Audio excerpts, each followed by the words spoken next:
So this video is going to be a follow along routine for your pails and rails for external rotation out of the shoulder. So external rotation is essentially this position here, except external rotation would be trying to obtain more range in there. Now, not everybody has that. This is how we're going to do it. Preferably, we would like to have 2 yoga blocks available to you. Some books work, or whatever you can find that would simulate something for you to be able to control the elevation of your movement. So when we start in this, we're going to start face down. So you'll be down here. I have this pad just as a little bit of a forehead relief, so my nose is touching the ground, so I'm kind of neutral here.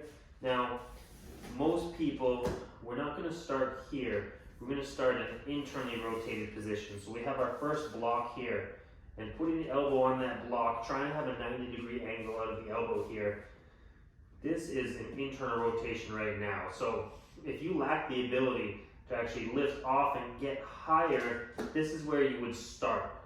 So the idea of your pails and rails is doing a 10-second press down where we keep our elbow where it is, and we're going to drive our fist into the ground for 10 seconds, and then we're going to do a 10-second lift off for 10 seconds. Now, if you have a better range than this, you would start in more of a neutral position here. So this is kind of neutral, where I press down for 10 and then lift off. So we're going to do this together for the first one.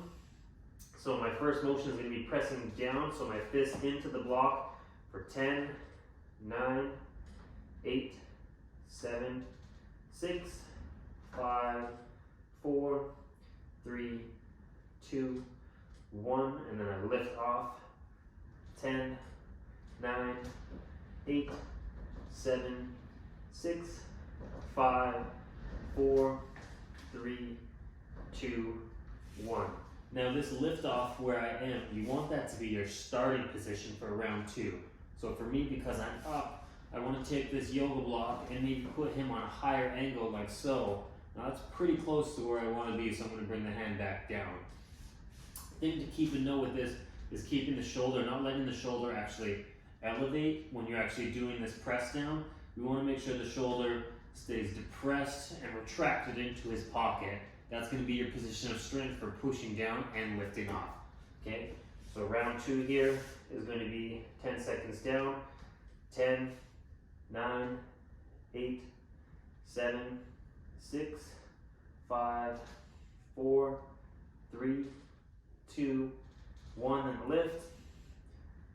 10, 9, 8, 7, 6, 5, 4, 3, 2, 1. Now that's my new range, so I'm going to try to plot my block up higher, and that's going to be my starting position.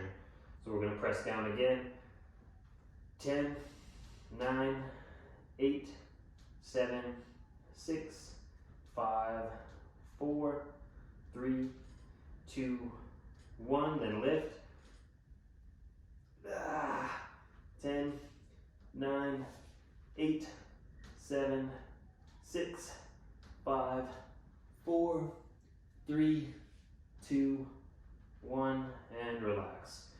So you can see, whether you're following along or just watching the video, that last set of mine was my ideal position. So for me being here, for the fact that I was only able to lift off maybe a centimeter or 2, that's kind of a more realistic position as to where I am with this drill.